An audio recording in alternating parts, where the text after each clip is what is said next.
کوئی پوچھنے والا نہ ہو، کوئی زندگی کا اصول اور ضابطہ نہ ہو، لیکن اسلام کیا چاہتا ہے؟ نہیں بھائی، بولنے میں بھی اصول، دیکھنے میں بھی ضابطہ، نماز میں، روزے میں، حج میں، زکوٰۃ میں، حلال اور حرام میں تمیز، یہ ساری چیزیں فرق کے ساتھ ہیں۔ تو اس لیے اب انسان اپنے دل کے خلاف، اپنی طبیعت کے خلاف اگر اللہ کا حکم پورا کرنے میں لگا رہے تو اسے صبر علی الطاعات کہتے ہیں، کہ بندے کا دل نہیں چاہتا نماز پڑھنے کو، لیکن اللہ کا حکم سمجھ کے ہم پڑھ رہے ہیں۔ دل نہیں چاہتا کہ پورا دن بھوکے رہیں، لیکن اللہ کا حکم سمجھ کے ہم بھوکے رہ رہے ہیں۔ دل نہیں چاہتا کہ اپنے ہاتھوں کی کمائی میں سے زکوٰۃ ادا کی جائے، لیکن ہم اللہ کا حکم سمجھ کے زکوٰۃ ادا کر رہے ہیں۔ تو یہ سارے معاملات کیا ہیں؟ یہ چونکہ طبیعت کے خلاف ہیں، اور جو کام طبیعت کے خلاف ہو اس کام پہ اگر انسان عمل کرے تو اسے صبر کہا جاتا ہے۔ اس لیے یہ صبر علی الطاعات ہے کہ اللہ تعالیٰ نے جو اطاعت کا حکم دیا ہے، جو عبادات دی ہیں، ان کو پورا کرنا، اور ان کو پورا کرنے کے اندر انسان لگا رہے، یہ صبر علی الطاعات ہے۔ اور ان عبادات پہ عمل کرنے والے انسان کو بھی صابر کہا جائے گا، اور اسے بھی اجر کے تمام فضائل وہ نصیب ہوں گے، وہ ملیں گے۔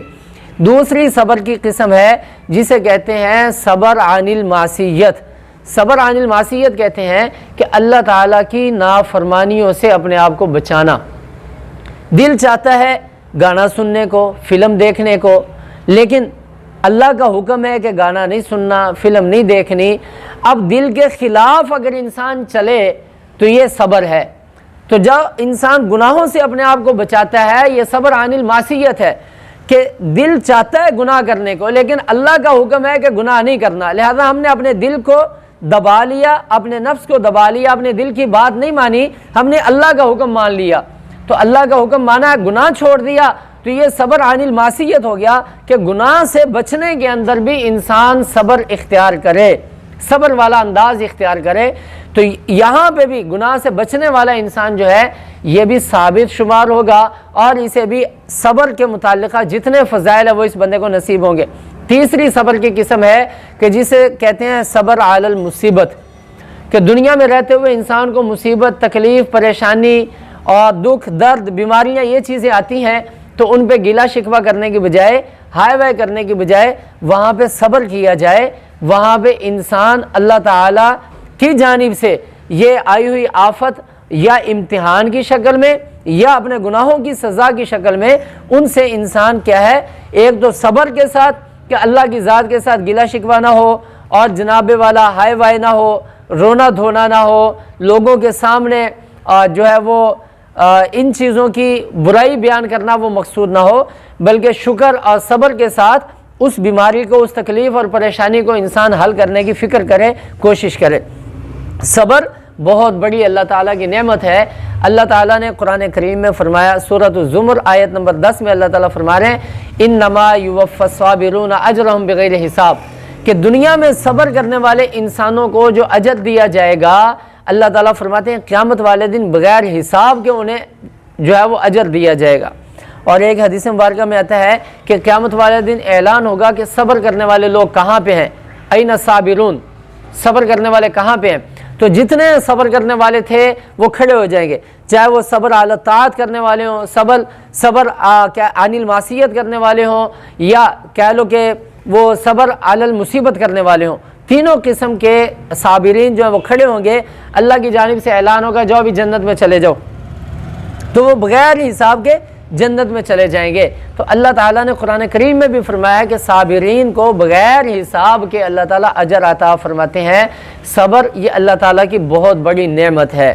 اور دوسری چیز جو یہاں پہ اللہ تعالیٰ نے بیان فرمائی وہ ہے والصلاۃ، نماز۔ نماز یہ دین کا اہم ترین رکن ہے، حتیٰ کہ نبی کریم صلی اللہ علیہ وسلم نے تو یہاں تک فرمایا الصلاۃ عماد الدین، کہ دین کا ستون اگر کوئی چیز ہے تو وہ نماز ہے۔ دین کی عمارت جس چیز پہ کھڑی ہے تو وہ صرف اور صرف نماز ہے۔ اگر دین کے ستون کو یعنی نماز کو چھوڑ دیا جائے تو دین کی عمارت قائم نہیں رہ سکتی، دین کی چھت قائم نہیں رہ سکتی۔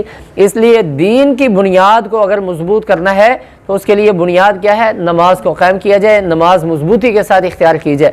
نماز کے اور بہت زیادہ فضائل ہیں۔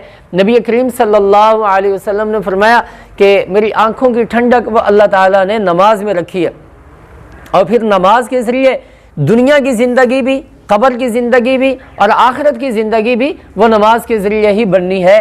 حتیٰ کہ حدیث پاک میں آتا ہے کہ آپ صلی اللہ علیہ وسلم کو اگر کوئی بھی معاملہ پیش آتا تو آپ علیہ السلام فوراً نماز کی طرف متوجہ ہوتے۔ اب ہم کیا سمجھتے ہیں کہ نمازیں وہ صرف 5 ہیں، فجر، ظہر، عصر، مغرب، عشاء، زیادہ سے زیادہ جمعہ یا نماز جنازہ، عید الفطر اور عید الاضحیٰ، یہ نمازیں ہیں۔ صرف یہ نمازیں نہیں ہیں، صرف یہ نمازیں نہیں ہیں، بلکہ اس کے ذریعے اور بھی بہت ساری نمازیں ہیں۔ جیسے اللہ تعالیٰ نے کوئی نعمت عطا فرمائی تو صلاۃ الشکر ہے، بندہ شکر کے نوافل ادا کرے۔